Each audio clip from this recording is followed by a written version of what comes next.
What's going on, everybody? I'm back with another predictions video for the 2020-2021 NFL season. And for the second round, I'm going to start in the AFC. We got a couple of rather interesting games, to say the least, on Saturday and Sunday, including the NFC games, but I'll get into those in another video. Starting in the AFC, though, these are going to be a lot of fun. I can predict that much right now. So let's get down to business and start off with the number 5 seed Buffalo Bills at home against the number 2 seed Baltimore Ravens. There's going to be a lot of high-powered offense in this game, at least I predict, because of the respective wide receiver core and tight end core of Baltimore and Buffalo. I'll get into that in a little bit, but a little recap of the last two games that happened between the Ravens and the Tennessee Titans and the Colts and the Bills. Baltimore, as we know, they defeated Tennessee 20-13 in their wild card round matchup this past Sunday. Excuse me. And Lamar Jackson Jr. ended up passing 179 yards with one interception, and he rushed for 136 yards and one touchdown. And the Baltimore Ravens defense did their job. They ended up holding King Henry, Derrick Henry, to only 40 yards on the ground, and Tennessee's offense to just a total of 209 yards. So defense definitely played a role in that game. But after one game of the playoffs, Lamar Jackson Jr., believe it or not, he's the leading rusher in the postseason for Baltimore. And J.K. Dobbins, he has one touchdown and 43 yards. So the J.K. Dobbins, Lamar Jackson Jr. Tandem is definitely going to be something to see in this game, in my opinion. Marquise Hollywood Brown, he's the leading receiver. He's the leading receiver on Baltimore's side with 109 yards on 7 receptions. And on the defense, you have Pernell McPhee, who at one point in time played for my Chicago Bears. That's neither here nor there. And defensive end Derek Wolfe, who I want to say last played for Denver, and then he came to Baltimore via either a trade or free agency. I think it was through free agency. Both men have 6 tackles, and Derek Wolfe was, out of both of those guys, he's the only one that has a quarterback sack for Baltimore. So, going over to the Buffalo Bills, the Bills defeated the Indianapolis Colts by a score of 27-24, and this was the first time in 25 years that the Buffalo Bills won a postseason game. So, yeah, this victory was Buffalo's first in the postseason in almost 25 years. Let me rephrase that. As far as Josh Allen, though, he passed for a pair of touchdowns and scored one on the ground in that game. Michael Hyde batted down a desperation pass by Phillip Rivers in the end zone to end the game and give Buffalo the victory. So, I could be wrong on his name. His last name is White. Tre'Davious, I think is his name. Tre'Davious White. He ended up coming through in the clutch as well for the defense. So you got Micah Hyde and Tre'Davious White. They did their jobs on defense, and it was really close. At least for Indianapolis, I honestly thought that at one point in time they were going to pull off the win. I originally predicted Buffalo to win, but looking back on it in hindsight, I thought, oh no, I shouldn't have taken Indianapolis, or Buffalo, excuse me. I shouldn't have taken Buffalo in this game. Maybe Indianapolis might pull off the upset, but that didn't happen. Buffalo ended up moving on to the next round, and here they sit. They're at home. They're against the Baltimore Ravens, and I want to say this game takes place this Saturday. I want to say it's a Saturday afternoon game. But anyway, excuse me, going into the rest of my little breakdown here from the last game. After one game, Josh Allen has passed for 324 yards and 2 touchdowns, and he's only been sacked twice. He's also the leading rusher for the Buffalo Bills with a touchdown and 54 yards. The leading receiver on Buffalo, on the other hand, happens to be Stephon Diggs, formerly of the Minnesota Vikings. It's weird seeing Stephon Diggs in a Buffalo Bills uniform, but that's just me though. One touchdown, 128 yards, and on the defensive side of the ball, linebacker Matt Milano is the leading tackler for Buffalo with 11. And Buffalo didn't have a quarterback sack in their victory against the Colts, so if there's one thing that the Colts were able to do throughout the entire game, it was keep Phillip Rivers upright. But that still wasn't enough. As far as, I think on the offense, the wide receiver core, and look at who you have on Buffalo. You have Stephon Diggs, Andre Roberts, Cole Beasley, and John Brown. Running back, you have Tywan Jones, T.J. Yeldon, Devin Singletary, and had he not have gotten placed on injured reserve against Indianapolis, you'd have had Zach Moss on the roster. Jordan Devey, of another one of my favorite teams, the Oakland Raiders. He had gotten released from Oakland, whenever it was, I don't remember. And he ended up getting signed by Buffalo as I'll call it like a standby or emergency running back in case anything happened to some of the other guys. And also Devontae Freeman, who I want to say was originally drafted by the Falcons and most recently played for the New York Giants. So Jordan Devey and Devontae Freeman are, I want to say they're on the practice squad, but you never know what could happen as far as in case another running back goes down. They would probably need to suit up and play just in case. But Jordan Devey, Devontae Freeman, T.J. Yeldon, Tywan Jones, and Devin Singletary. So altogether, that's 5 running backs. I don't think you need that many, but again, in case someone gets hurt, it never hurts to have someone on standby. You have Dawson Knox and Tyler Kroft at tight end. And Josh Allen has quite the arsenal of weaponry at his disposal here. And maybe there's a couple of other names I'm forgetting. I don't remember who, but those are just some of the top names I can think of off the top of my head. Yeah, especially Cole Beasley, with the former Dallas Cowboy. I still can't believe the Cowboys let him go, but that's another story for another time. Speaking of the Dallas Cowboys, that leads me to the receiver core for the Baltimore Ravens, starting with Dez Bryant. We're going to have 2 former Dallas Cowboys wide receivers going against each other. Cole Beasley in Buffalo, Dez Bryant in Baltimore. I'm sure Dez Bryant will play. I hope he does, but let's see. Where was I? Oh, yeah. For the receiver core for the Baltimore Ravens, you got Mark Andrews at tight end. You have Miles Boykin, Dez Bryant, Marquise Hollywood Brown, Willie Snead IV, and Devin Duvernay, a wide receiver.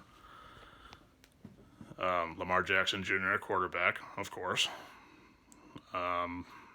And at running back, you have Justice Hill, Gus Edwards, J.K. Dobbins, and Mark Ingram Jr. So Lamar Jackson Jr., he's got quite an option in terms of which weapon or weapons he wants to use as well. So it's going to be rather interesting to see what happens as far as the offense for both of these teams. If you were to just say Baltimore Ravens offense versus Buffalo Bills offense, I think it would be a wash. I think another factor, I don't think this will actually factor into anything. Maybe it's just my opinion. Just for a laugh, I wanted to see what the weather forecast was supposed to be. And I looked on the weather app that I have on my phone. Where I live here in Illinois, we have the local news affiliates in the Chicagoland area. We have Fox 32, ABC 7, WGN 9, CBS 2, and NBC 5. I have the Fox 32 weather app on my phone. I'm old school. I only need one weather app. I don't need 4 or 5 weather apps to tell me all the exact same information. So, but that's another story for another day. I looked at the weather on what it's going to be like for this upcoming Saturday, and at the time I'm recording this, the high was supposed to be 38, and there was a 60 to, I don't know, it was either 60 or 70% chance of snow showers. So the weather could be somewhat of a factor going into this game. I don't think so. But to make a long story short, Baltimore disposed of Tennessee with a rather strong defensive performance, holding the Titans to only 210 yards of total offense, and giving up only 40 on rushing to the NFL regular season leader, Derrick Henry. I remember everybody saying going into this game with Tennessee and Baltimore, Derrick Henry's going to run roughshod all over the defensive line of the Baltimore Ravens. They'd better be ready for him because he's going to run wild. Baltimore's not going to know what happened, this, that, and the third. But when you're able to hold the NFL's when you're able to hold one of the top running backs in the NFL to only 40 yards, you've done a rather good job for yourself. Lamar Jackson Jr. ended up coming up big when he needed that 40-something yard scramble for that touchdown against Tennessee. 49 yards, I think it was, 49, 48, whatever.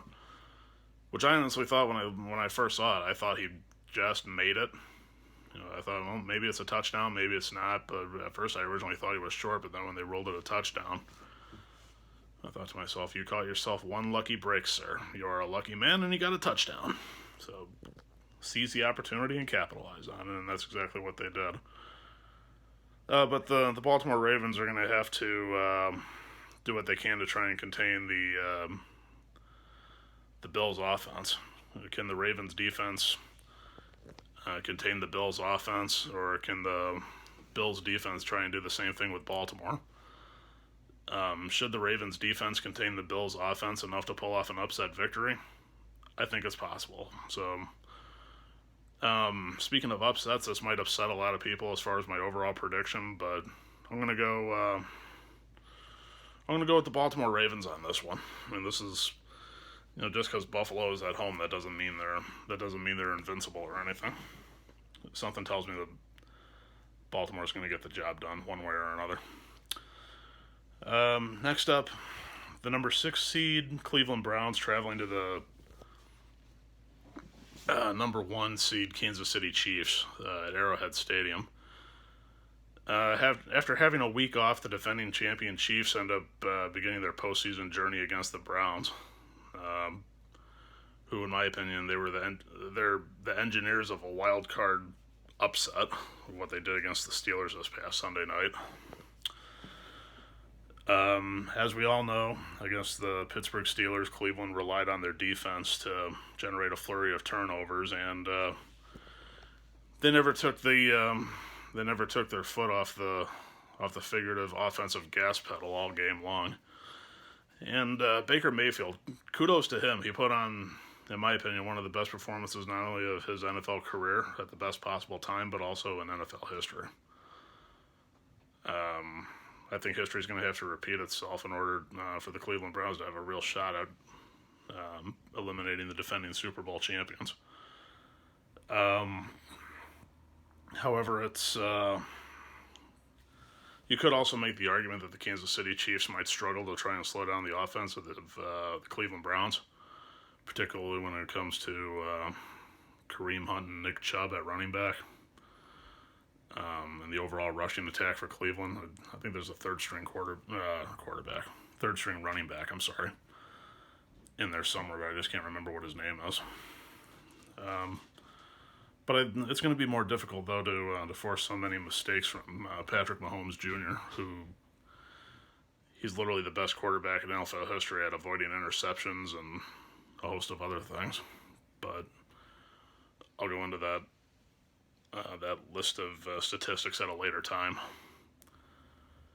Barring all that, though, however, I think the matchup between the Cleveland Browns suspect defense and the Chiefs offense is going to it's going to get ugly. It's going to be really exciting, and it's going to turn ugly fast. But on the same token, though, keep in mind, although Patrick Mahomes Jr. has never surmounted a 28-point deficit like the one that Cleveland opened up against early with Pittsburgh this past Sunday night, he did, however, overcome a rather similar one against the Houston Texans in the postseason last year, and that was, I want to say, by 24 points. So even if Cleveland is able to get off to another fast start and come out of the gate with all guns blazing, no lead is safe against Kansas City. But the Kansas City Chiefs, however, they got the benefit of a first-round bye after finishing the season 14-2. They won 10 games in a row before resting their starters in Week 17 against the San Diego Chargers. Now, had probably they not have rested any starters and they had gone into that game against San Diego and won, their record would be different. As far as I'm concerned, that would have been nice, but to quote the Rolling Stones, you can't always get what you want. If it was up to me, I would have sent the starters out anyway against San Diego just to keep the momentum going. A little bit extra here and there never hurt you. So, going to Cleveland, though, Cleveland boasts one of the best rushing attacks in the NFL. And that's got to take a lot of pressure off of Baker Mayfield, though. I mean, the Browns average 148.5 yards per game. Let's say 149. They have the third, and I think that's the third most in the NFL this year. And with that kind of statistic, Baker Mayfield has put together a rather solid season. He's completed about 63% of his passes, total for 3,563 yards through 26 touchdowns and only 8 interceptions. So he's doing rather well for himself, to tell you the truth. However, the Cleveland Browns, though, they're in the middle of a packed offense that averages 369.5 yards per game and averages 25.5 points per game. So let's say averaging 26 points a game and 370 yards. Just to bump up the numbers a little bit. But anyway, the two-headed tandem of Kareem Hunt and Nick Chubb has led the whole way. Nick Chubb averages 6 yards per carry, which is 4th in the NFL. And with 1,067 for a total, which is 7th in the NFL. And 12 touchdowns, tied for 4th. Kareem Hunt, on the other hand, he had 841 yards and 6 touchdowns on the ground this year. Patrick Mahomes Jr., on the other hand, he leads the Kansas City Chiefs, and he has plenty of options to go in the passing game. I mean, on the other hand, he's thrown for 4,740 yards, which is 2nd in the NFL. Only 6 interceptions, and he's 4th in the NFL with touchdowns with 38. He has a QBR of 83.0, which is the 2nd best in the NFL this year. And his 2 main targets are both all-pro players. Tyreek Hill with 87 receptions, 1,276 yards, and 15 touchdowns. And number 87, Travis Kelce, 105 receptions, 11 touchdowns, and 1,416 yards. However, with the Kansas City offense, though, it's how can I say? The Chiefs' offense is rather I don't know what the word would be, but not so spectacular in the eyes of the naysayers as far as their running game. But overall, Kansas City's offense is averaging a league-high 416 yards and scoring almost 30 points a game. So that's the 6th best scoring offense in the NFL. Again, according to the critics, the run game hasn't been anything miraculous, but with rookie running back Clyde Edwards-Helaire out of LSU. He most certainly piqued my interest as far as the season he's had thus far. I remember watching him in the college football championship against Clemson, and I remember thinking to myself, whoever it is that selects Clyde Edwards-Helaire in the 2020 NFL draft, they'll have made a great choice. If you need help at running back, he's the number one option, in my opinion. You should not pass him up. And kudos to the Kansas City Chiefs for picking him up. That was a great call. I would have done the same thing. But Clyde Edwards-Helaire was the main running back for the year, and he totaled 4 touchdowns and 803 yards.